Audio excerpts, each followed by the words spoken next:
আজকে যে ঘটনাটা ঘটেছে, যে হুমকিটা দিয়েছে, আপনারা নিশ্চয়ই জানেন যে প্রধানমন্ত্রী এসেছিলেন ঝাড়গ্রামে, ভোট প্রচারে এসেছিলেন আর কি। সেই সময় উনি আমাদের ঝাড়গ্রামে এসে ঝালমুড়ি খেয়ে গেছেন আর কি, ঠিক আছে। তো এই বিষয়টা গোটা বিশ্বে এটা দেখানো হয়েছিল এবং খুব ভালো একটা জনপ্রিয়তা লাভ করেছিল আর কি। আজকে দেখা যাচ্ছে যে আমাদের এই ঝাড়গ্রামে যিনি ঝালমুড়ি বিক্রি করেন আর কি, তাকে থেট দেওয়া হচ্ছে। এটা খুবই দুর্ভাগ্যজনক ঘটনা।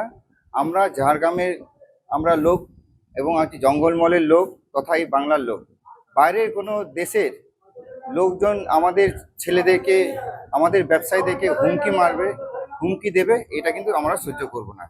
সে পাকিস্তান হোক আর বাংলাদেশ হোক বা অন্য কোনো দেশেও এইরকম হুমকি মারবে, হুমকি দেবে, এটা আমরা সহ্য করবো না। হুম।